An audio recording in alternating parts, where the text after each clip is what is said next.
Last લેક્ચરમાં આપણે chapter number 14 start કર્યું. એની અંદર સમજાવવાનો પ્રયત્ન કર્યો કે ઇલેક્ટ્રોનિક્સ શું છે તે, અને આ ઇલેક્ટ્રોનિક્સની સાથેના વર્ડને પણ સમજાવવાનો પ્રયત્ન કર્યો કે સેમિકન્ડક્ટર, એની રચનાઓ, એના જે ડિવાઇસીસ છે તે બધાની બાબતોનું આપણે આ ચેપ્ટરમાં ધ્યાન રાખવાનું છે.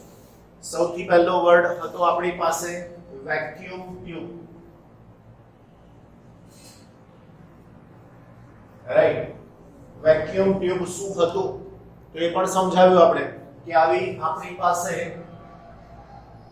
એક કાચની નળી જેવું છે, એની અંદર ફિલામેન્ટ રાખવામાં આવે છે, અહીંયા એક પ્લેટ હોય છે.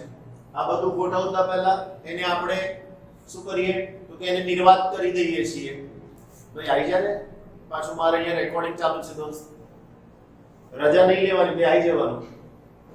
તો આની અંદર આપણી પાસે એક પ્લેટ મૂકેલી છે, એક ફિલામેન્ટ મૂકેલો છે, વચ્ચેથી જે કોઈ હવા છે એને આપણે બહાર કાઢી દીધી, એટલા માટે કયું નામ આપ્યું? Vacuum tube. તો એ પોતે છે. હવે આની અંદર બે ટર્મિનલ બન્યા. આ બે ટર્મિનલ બન્યા એટલા માટે એને નામ આપ્યું છે ડાયોડ. જો હું આની અંદર બીજું એક આવું કંટ્રોલિંગ વાળો ભાગ મૂકી દઉં, જેને ગ્રીડ કહેવાય, ઇંગ્લિશમાં એને મેશ એવું કહી શકાય, તો આના કારણસર આની અંદર ત્રણ ટર્મિનલ બન્યા, એટલા માટે એને નામ આપ્યું ટ્રાયોડ. રાઈટ, હજુ હું આની અંદર ચોથો ટર્મિનલ બનાવું, હજુ આની અંદર પાંચમો ટર્મિનલ બનાવું તો ટેટ્રો પેન્ટોડ બની શકે તેમ છે.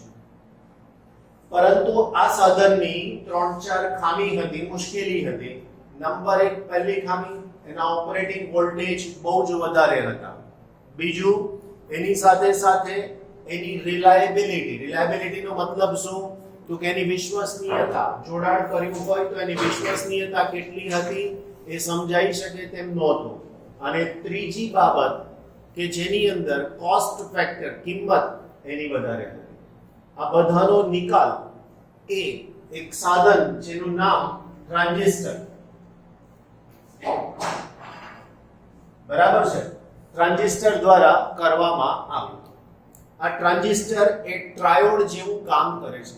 પછી તો આના પર અઢળક સાધનો નવા બનતા ગયા. આજે પણ આપણે એવા ઘણા બધા ડિવાઇસીસનો યુઝ કરીએ છીએ. આગળ આવશે એટલે પાછો હું તમને જણાવીશ. એના પછીની વાત હતી આપણી પાસે અવરોધકતાની દ્રષ્ટિએ પદાર્થના પ્રકાર પડે છે. તો આ અવરોધકતા, એમાં વાહક પદાર્થ હતો, અર્ધવાહક હતો અને અવાહક પદાર્થ. વાહકની અવરોધકતા સૌથી ઓછી હતી, અરાઉન્ડ એવું કહી શકાય 10⁻², to 10⁻⁻6 ઓહ્મ મીટર થશે. અર્ધવાહક માટે -5 to 10⁻6 ઓહ્મ મીટર. અવાહક માટે 10⁻11 to 10⁻16 ઓહ્મ મીટર થઈ શકશે. આનો જો તમે વ્યસ્ત કરી દો તો એને વાહકતા કહેવામાં આવે છે.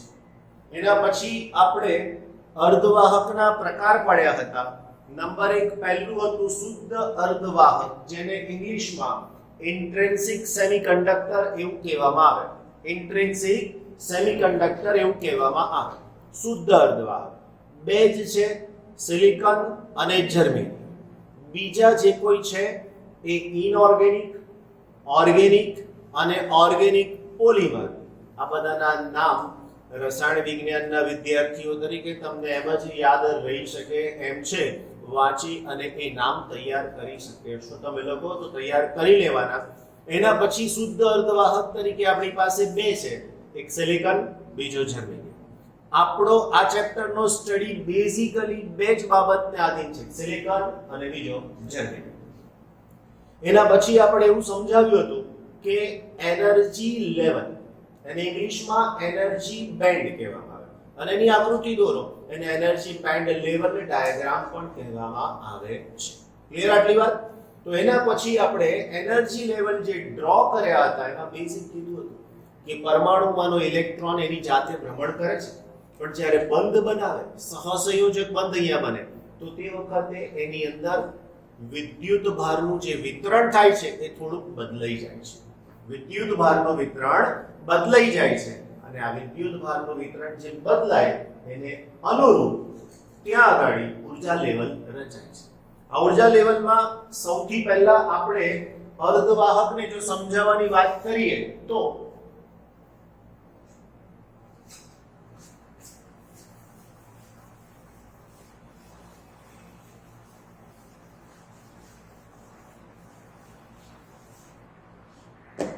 અર્ધવાહકનું એનર્જી લેવલ જો હું બતાવવાની વાત કરું તો સૌથી ઉપર આવે અહીંયા ઘડી વેલેન્સ બેન્ડ, એની નીચે હોય કંડક્શન બેન્ડ, બરાબર? સાચું છે તો કે ના? નોર્મલી શું હોવું જોઈએ તો કે કંડક્શન બેન્ડ અને વેલેન્સ બેન્ડમાં તમને જો ખબર હોય તો એની અંદર પરિસ્થિતિ એવી છે કે કોઈ પણ પરમાણુમાં છેલ્લી કક્ષકમાં રહેલા ઇલેક્ટ્રોનને આપણે વેલેન્સ ઇલેક્ટ્રોન કહીએ છીએ. તો આમાં જેટલા પણ ઇલેક્ટ્રોનો એ બધાને નામ આપી દીધું વેલેન્સ ઇલેક્ટ્રોન, અને એનાથી રચાતા વર્ણપટ અથવા વર્ણપટ તો નહીં કહી શકીએ, એનાથી રચાતા એનર્જી બેન્ડને આપણે નામ આપીએ છીએ વેલેન્સ બેન્ડ. તો વેલેન્સ બેન્ડ અહીંયા નીચે હશે, આવી રીતે બતાવી શકાય. આને કહી શકીએ વેલેન્સ બેન્ડ, એની વચ્ચેનો આ વિભાગ કે જ્યાં કોઈ જ ઊર્જા સ્તર નથી તો એને નામ આપી શકીએ Eg, energy gap, forbidden gap, પ્રતિબંધિત વિસ્તાર અથવા તો પ્રતિબંધિત ગેપ એવું પણ કહી શકાય. આની ઉપરનો જે વિસ્તાર આવે છે એને નામ આપ્યું છે કંડક્શન બેન્ડ. આમાં નોર્મલી કોઈ ઇલેક્ટ્રોન રહેતો નથી. આની અંદર ઇલેક્ટ્રોન જે બંધિત અવસ્થામાં છે તે છે. આ સામાન્ય અવસ્થા છે. y અક્ષ પર આપણે ઊર્જા લઈ રહ્યા છીએ. તો આ બેન્ડ સ્ટ્રક્ચર આપણે જે ડ્રો કર્યું એ બેન્ડ સ્ટ્રક્ચર એ માત્ર અર્ધવાહક માટે છે. અર્ધવાહક માટે Eg less than 3 eV છે. હવે જો હું આ જ વસ્તુ વાહક પદાર્થ માટે ડ્રો કરું, સુવાહક પણ કહેવાય, ધાતુ પદાર્થ પણ કહેવાય, આ બધું એક જ છે. તો એની અંદર તમને સમજાય એ પ્રમાણે આવી રીતની પરિસ્થિતિ મળે છે કે નોર્મલી કંડક્શન બેન્ડ ઉપર અને વેલેન્સ બેન્ડ નીચે, આની અંદર અહીંયા આવશે EC અને અહીંયા આવશે EV. આ ઉપરનું જે લેવલ છે વેલેન્સ બેન્ડનું છે અને નીચેનું છે તે કંડક્શન બેન્ડનું છે. વાહક પદાર્થની અંદર મુક્ત ઇલેક્ટ્રોન પણ હોય છે અને એના કારણે એ કંડક્શન બેન્ડ નીચે છે અને વેલેન્સ બેન્ડ ઉપર છે. થોડીક જ ઊર્જા જો આ ઇલેક્ટ્રોનને મળે તો એમાંથી ઇલેક્ટ્રોન બહાર પણ નીકળી જાય એટલે વહનમાં ભાગ લઈ શકે. તો આ થયું અહીંયા સુવાહક ધાતુ પદાર્થ માટે. અગેન y અક્ષ પર ઊર્જા છે કોની તો કહી શકીએ છે ઇલેક્ટ્રોન, રાઈટ? એના પછી છેલ્લી વસ્તુ આપણી પાસે આવે છે અવાહક. અવાહકની અંદર અહીંયા આવશે EV અને અહીંયા આવશે EC. આ E એ એનર્જીનો છે, ઊર્જાનો છે. એની નીચે તમે આવો વર્ણપટ તો નહીં કહીએ, એની નીચે આવા બેન્ડ ડ્રો કરી શકો છો. આવા બેન્ડમાં ઇલેક્ટ્રોન સંપૂર્ણ ભરાયેલા હોય છે, લાઈક ધીસ. તો આટલી આપણી આ સમજૂતી થઈ રિવિઝનને અનુલક્ષીને. અહીંયા છેલ્લી એક વાત કે Eg is greater than 3 eV થશે. That's it. ક્લિયર? તો આ બધું આપણી પાસે રિવિઝનનો ભાગ થયો. હવે જે સમજાવવા જઈ રહ્યા છીએ કે આવા જે અર્ધવાહક આપણે જે લીધા એનો ઉપયોગ કેવી રીતે કરવો, અથવા ઉપયોગ કરવો હોય તો એની પાસે રિલાયબિલિટી હોવી જોઈએ. એની પાસે કંઈક એવું વધારાનું કંઈક હોવું જોઈએ કે જે વેક્યુમ ટ્યુબની પાસે નહોતું. તો એના પહેલા એનું સ્ટ્રક્ચર, એનું બંધારણ સમજવું જરૂરી છે. આપણે જે બંધારણ સમજવું છે તે લાસ્ટ કીધું હતું કે બે જ અર્ધવાહકનો આપણે ઉપયોગ કરવાનો છે. Number 1 silicon, number 2 germanium. બસ આ બે જ અર્ધવાહકની સાથે આપણે કામ કરવાના છીએ, રાઈટ? સિલિકોનનો પરમાણુ ક્રમાંક તમને લાસ્ટ ટાઈમ સમજાયો છે 14 નંબર, રાઈટ? એનું ઇલેક્ટ્રોનિક કન્ફિગ્યુરેશન મતલબ બંધારણ, એનું બંધારણ શું હોઈ શકે? તો સૌથી પહેલા હું સિલિકોનની જો વાત કરું તો મારી પાસે સિલિકોનનો પરમાણુ ક્રમાંક 14, એના પ્રમાણે જો હું એનું ઇલેક્ટ્રોનિક કન્ફિગ્યુરેશન લખું તો મને અહીંયા મળશે 1s2 2s2 2p6 3s2 અને 3p2. બે s અને બે p ઇલેક્ટ્રોન આપણી પાસે છે. તમારું કેમિસ્ટ્રીનું નોલેજ તમને એવું કહે છે કે જ્યારે આવો એક સિલિકોન એની બાજુમાં બીજા સિલિકોન સાથે સહસંયોજક બંધ બનાવવા જાય, પેરિંગ, એકનો ઇલેક્ટ્રોન અને બીજાનો ઇલેક્ટ્રોન આવું પેરિંગ કરવા જાય તો તે વખતે શું થાય? આ જે p કક્ષક છે એની ઓક્યુપન્સી 6 ઇલેક્ટ્રોનની છે. આમાંનો એક ઇલેક્ટ્રોન આને મળશે અને આ સ્પ્લિટ થશે અને આપણને બંધારણ આપી શકશે અહીંયાથી 3s1 અને અહીંયા આપશે 3p. આવું બંધારણ આપણને આપી શકે છે. આના કારણે ટોટલ 4 કક્ષક એવી મળી કે જેમાં બંધ બની શકે છે અને એના માટે થઈને આવું કહી શકાય કે અહીંયા sp3 હાઇબ્રિડાઇઝેશન કક્ષક તૈયાર થઈ, એક s અને 3p, એક s અને 3p આવી કક્ષકો સામે બીજા સિલિકોનને લઈ અને બંધારણ બનાવે છે. તમે જાણો છો એ પ્રમાણે સિલિકોન, જર્મેનિયમ એ કાર્બનના સમૂહના તત્વો છે અને કાર્બનના બે સ્વરૂપ, એક છે ગ્રેફાઇટ અને બીજું છે ડાયમંડ.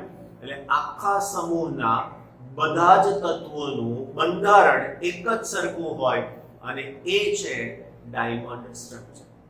ડાયમંડ માટે બીજું નામ વપરાય છે બંધારણને અનુલક્ષીને ટેટ્રાહેડ્રોન ટાઇપ સ્ટ્રક્ચર એવું કહેવામાં આવે છે.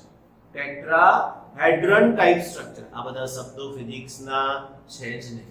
આ બધા જ શબ્દો કેવળ અને કેવળ રસાયણ વિજ્ઞાનના જ છે માત્ર. એવું મગજમાં બિલકુલ જ ધ્યાન રાખજો, બરાબર?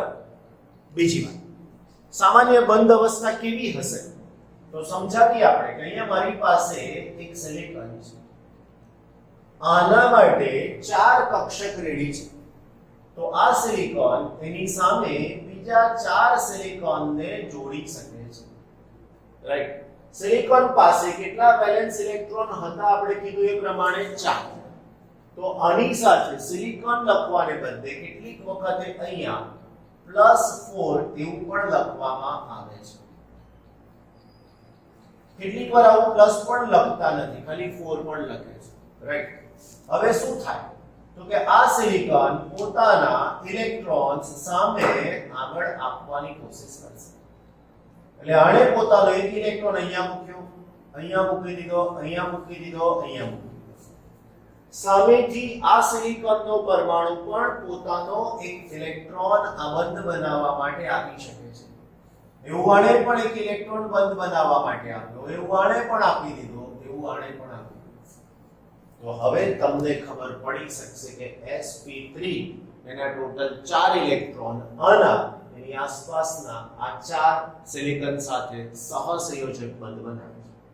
ટેટ્રાહેડ્રોનનો મતલબ શું થાય કેમિસ્ટ્રીના નોલેજ પ્રમાણે? આ વચ્ચેના સિલિકોનને સેજ ઉપર લઈ લેવાનું, એટલે સ્ટ્રક્ચર આવું થઈ ગયું. 1 2 3 અને 4 આ 4 સિલિકોન અને અહીંયા વચ્ચે ઉપર પણ આ એક સિલિકોન છે. તો આવું જે બંધારણ બન્યું એ નામ શું આપ્યું આપણે? ટેટ્રાહેડ્રોન. આવું ત્રિપરિમાણમાં આગળ વધારો, x દિશા, y દિશા અને z દિશા. તો આવું બંધારણ તૈયાર થાય એને આપણે નામ આપી શકીએ છીએ ડાયમંડ બંધારણ. ક્લિયર? હવે આ ડાયમંડ બંધારણની આકૃતિ પણ આપણી પાસે છે, પણ એને ડ્રો કરવાની જરૂરિયાત રહેતી નથી. ત્રિપરિમાણની જગ્યાએ આપણી જરૂરિયાત દ્વિપરિમાણિક પિક્ચરની છે. આને જ હું આગળ એક્સટેન્ડ કરી રહ્યો છું ત્રિપરિમાણ માટે. તો અહીંયા એક બીજો સિલિકોન આપો, અહીંયા એક બીજો સિલિકોન મૂકી દઉં, અહીંયા પણ મૂકી શકું અને અહીંયા પણ મૂકી શકું. તો અગેન આ બંધારણ તૈયાર થઈ રહ્યું છે દ્વિપરિમાણ. આવી ઘણી બધી આકૃતિઓ તમે કેમિસ્ટ્રીમાં ડ્રો કરી છે અને આના ઉપરથી બંધારણને સમજવાનો પ્રયત્ન કરશો. આની સાથેનો એક ઇલેક્ટ્રોન નજીક બતાવવાનો, આનો એક ઇલેક્ટ્રોન આની નજીક બતાવવાનો. આની સાથેનો ઇલેક્ટ્રોન જો તમે અહીંયા બતાવો તો આનો ઇલેક્ટ્રોન આવી રીતે બતાવી શકો તેમ છો.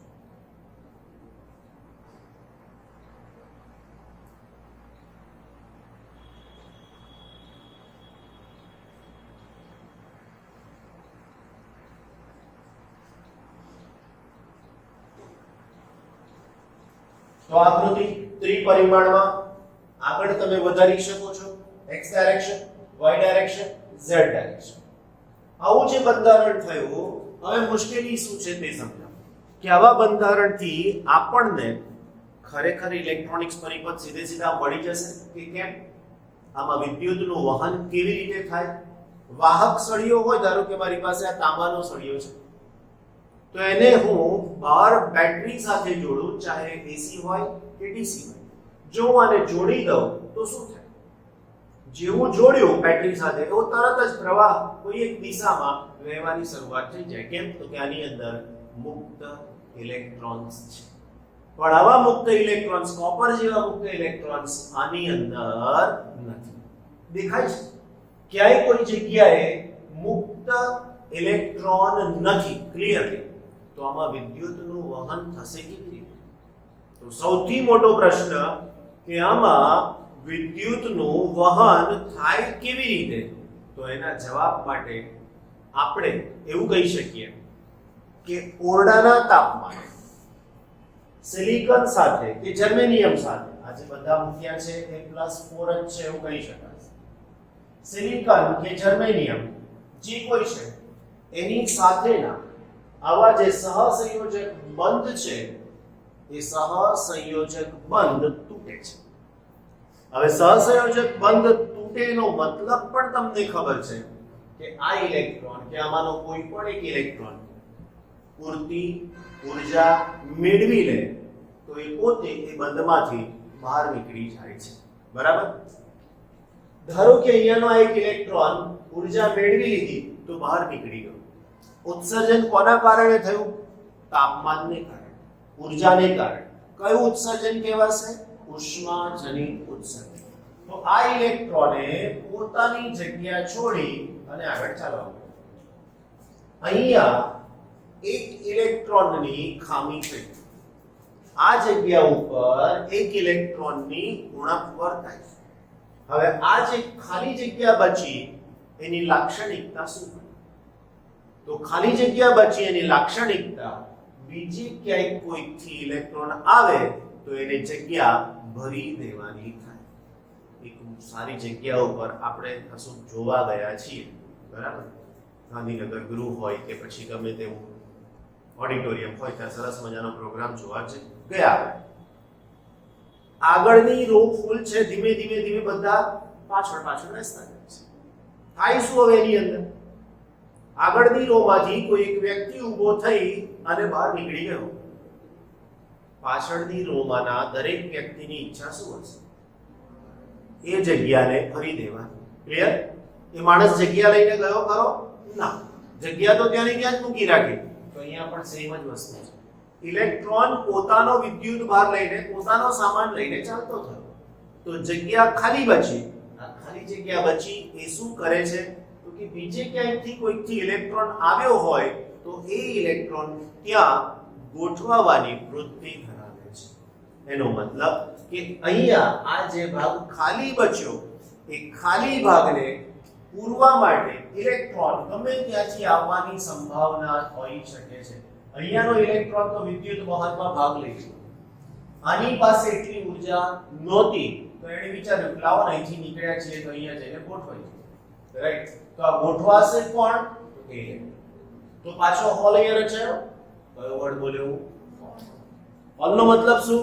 તો કે જે સ્થાને બંધમાં ઇલેક્ટ્રોન છે, ઇલેક્ટ્રોન એ બંધમાંથી બહાર નીકળી જાય તો ત્યાં બચતી ખાલી જગ્યાને નામ આપી શકીએ છીએ. ફરીથી એકવાર, હોલ શું છે? કોઈ એવી સ્પેસ, કોઈ એવી વસ્તુ નથી કે જે મળી જાય.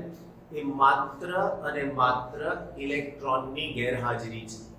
માત્ર ને માત્ર ઇલેક્ટ્રોનને આકર્ષવાની વૃત્તિ છે. માત્ર ને માત્ર એક ખાલી સ્પેસ છે, જગ્યા છે કે જે ધન વિદ્યુતભાર ધરાવે છે એવું આપણે માનીએ છીએ. વાસ્તવમાં હોલ જેવું કશું હોતું નથી. તમે એમ કહો કે સર આ નથી તો પછી સમજાવવાનું કારણ શું? અગેન આ બધું સમજાવવાનું કારણ એક અને માત્ર એક, વિદ્યુતનું વહન સરળતાથી સમજવું છે એટલા માટે. બાકી તો ગુજરાતી ભાષામાં કહેવાય કે ઇલેક્ટ્રોન નીકળ્યો તો આગળ જતો રહે, બીજો ઇલેક્ટ્રોન નીકળ્યો ઊર્જા મળશે તો એ આગળ જતો રહેશે, લાઈક. પણ એવું અહીંયા થઈ શકતું નથી. શેના માટે? સમજાવવા માટે. ક્લિયર? તો આ વિદ્યુતનું વહન શેમાં સમજાવ્યું આપણે? તો કમ્પલ્સરીલી ક્લિયર શબ્દોમાં કહીએ તો શુદ્ધ અર્ધવાહકમાં. આવા જે અર્ધવાહક છે એને નામ આપી શકીએ છીએ શુદ્ધ અર્ધવાહક. English word intrinsic semiconductor. English word intrinsic semiconductor. શુદ્ધ અર્ધવાહક, intrinsic semiconductor, અંતર્ગત અર્ધવાહકો, આવા બધા નામ એને આપેલા છે. શુદ્ધ અર્ધવાહકમાં વિદ્યુતનું વહન બહુ જ ઓછા ઇલેક્ટ્રોનને કારણે શક્ય બને છે. ફરીથી, બહુ જ ઓછા ઇલેક્ટ્રોનને કારણે શક્ય બને છે. એનું કારણ પણ તમે જાતે સમજી શકો છો. કયા કારણસર આવું થાય છે? તો એનું કારણ એવું છે કે આવા બંધમાંથી બહાર નીકળતા ઇલેક્ટ્રોનની સંખ્યા બહુ ઓછી. કારણ ઓરડાના તાપમાને આ ઇલેક્ટ્રોનને જરૂરી ઊર્જા કેટલી હોય? તો અહીંયા લખું કે જો આ પરમાણુ સિલિકોન ના હોય તો સિલિકોન માટે એને ઊર્જા જોઈશે 1.1 eV જેટલી, અને જર્મેનિયમ હશે તો એને જોઈશે 0.7 eV. હવે આને અનુરૂપ તમારે તાપમાન શોધવાનું છે, રાઈટ? ફોર્મ્યુલા આપું છું, તાપમાન તમારી જાતે શોધી નાખવાનું. ફોર્મ્યુલા આની સાથે ગતિ ઊર્જાનું સૂત્ર આપણી પાસે 1/2 mv² that is equal to 3/2 kBT. આ પદ કે આ ઊર્જા, તો આની જગ્યાએ મારે કિંમત મૂકવાની 1.1. ઇલેક્ટ્રોન વોલ્ટનું કન્વર્ઝન કરવાનું જૂલમાં, તો જૂલમાં કન્વર્ઝન કરું તો 1.6 into 10⁻⁻⁹ is equal to 3/2 k. બોલ્ટ્ઝમાનનો અચળાંક એની કિંમત 1.38 into 10⁻23, અને તમને જે શોધવું છે તે આ તાપમાન. ક્લિયર? હવે માત્ર બાકી શું રહ્યું? તો કે ગણતરી થઈ શકશે તમારી જાતે, આપણે પણ અહીંયા રાખીએ છીએ, લખી શકો છો. તો આ પ્રમાણે આટલું તાપમાન ઓરડાના તાપમાને શક્ય બનશે કે કેમ તો એ ચકાસી લેવાનું, રાઈટ? જો નથી બનતું તો આવું વહન બહુ જ ઓછો પ્રવાહ આપે. બહુ ઓછો પ્રવાહ એટલે વાલાઓ માઇક્રો એમ્પિયરના ક્રમનો પ્રવાહ. હવે આ માઇક્રો એમ્પિયરના ક્રમનો પ્રવાહ એટલે તમે કહી શકો બહુ જ રેર કહેવાય. કદાચ એ સાધન કામ કરે પણ ખરું ના.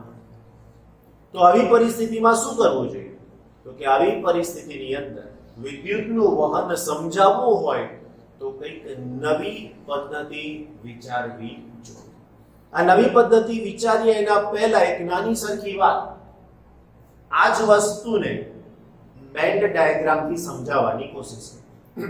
ફરીથી આ જ વસ્તુને બેન્ડ ડાયાગ્રામથી સમજાવવાની કોશિશ કરીએ તો નવું શું કરવું જોઈએ એ પણ અંદાજ આવી શકશે. બેન્ડ ડાયાગ્રામ હમણાં થોડી વાર પહેલા જે રિવાઇઝ કર્યો તે, સૌથી નીચે અહીંયા આગળ વેલેન્સ બેન્ડ, એની ઉપર અહીંયા કન્ડક્શન બેન્ડ. નોર્મલ સામાન્ય અવસ્થાની અંદર વેલેન્સ બેન્ડ સંપૂર્ણ ભરાયેલો જ હોય છે. કંડક્શન બેન્ડ સંપૂર્ણ ખાલી જ હોય છે અને આ Eg કહેવાય એનર્જી. આ સ્થિતિ કયા તાપમાને શક્ય બને? તો આ સ્થિતિ એ 0 કેલ્વિન તાપમાને બને. ઘણા આને ઓકે વાંચતા હોય છે. 0 કેલ્વિન તાપમાને શક્ય બની શકે છે. જો કોઈ પણ ઇલેક્ટ્રોન અહીંયા ના હોય તો આ પદાર્થ એટલે કે સિલિકોન એ અવાહક તરીકે વર્તે છે. ઘણી બધી વખત એમસીક્યુ માં પૂછાય છે કે અર્ધવાહક ખાલી જગ્યા તાપમાને અવાહક તરીકે વર્તે. આન્સર થાય 0 કેલ્વિન અથવા ઊંધું.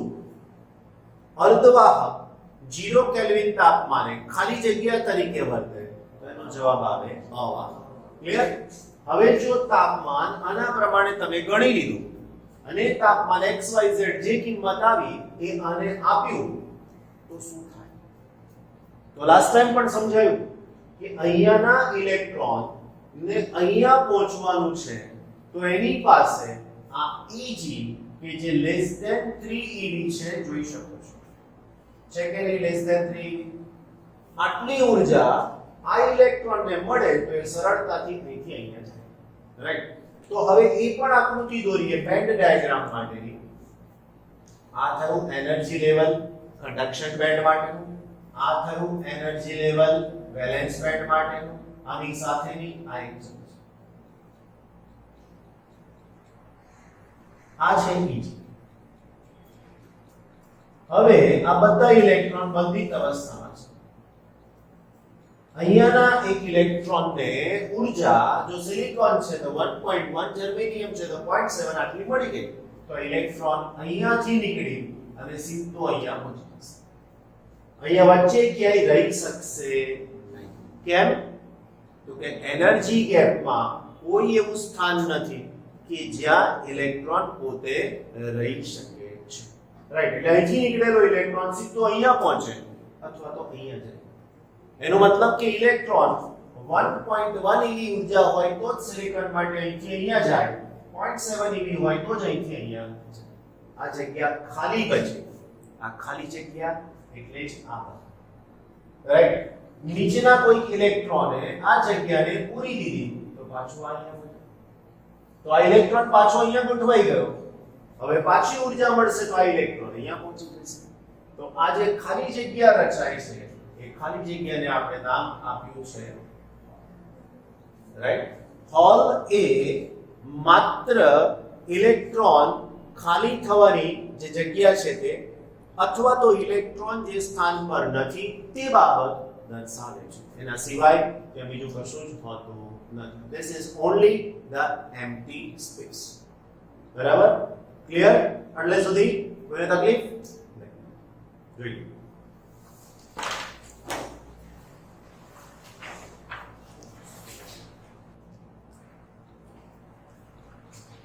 14.1 નંબરનો ઉદાહરણ પેજ નંબર 747 પર કાર્બન, સિલિકોન અને જર્મેનિયમને એક સમાન લેટિસ બંધારણ છે. લેટિસનો મતલબ ખબર છે. ત્રિપરિમાણમાં બિંદુઓની નિશ્ચિત અથવા ચોક્કસ ગોઠવણી. બંધારણ છે. શા માટે કાર્બન અવાહક છે જ્યારે સિલિકોન અને જર્મેનિયમ અર્ધવાહક છે?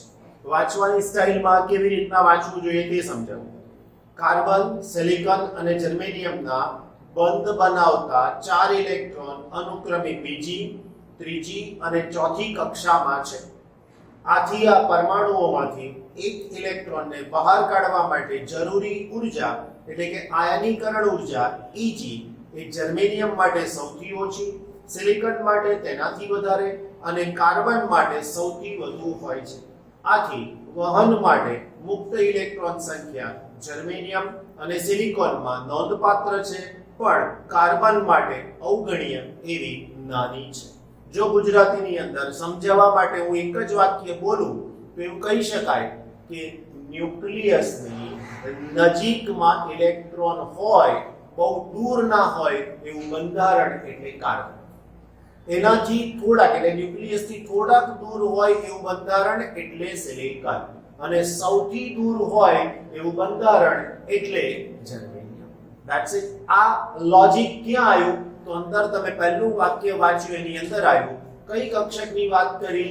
બીજી, ત્રીજી અને ચોથી. હવે આ બીજી કક્ષકનો મતલબ શું? તો કે કાર્બનનો પરમાણુ ક્રમાંક 6. 6 એટલે 1s2 2s2 2p2. બીજું થયું જર્મેનિયમમાં સિલિકોન માટે સમજાવ્યું આપણે બંધારણ, તો એની અંદર ત્રીજી કક્ષક થઈ. એવું જર્મેનિયમ માટે લખો તો ચોથી કક્ષક જે ન્યુક્લિયસથી દૂર છે તો એને રિમૂવ કરવા ઓછી ઉર્જા જોઈએ એ ઇલેક્ટ્રોન માટે, જ્યારે કાર્બન માટે વધારે જોઈએ. માટે કાર્બનની ગણતરી અવાહકમાં થાય છે, જ્યારે સિલિકોન અને જર્મેનિયમની ગણતરી વાહકમાં થઈ શકે છે. ક્લિયર? ઓકે.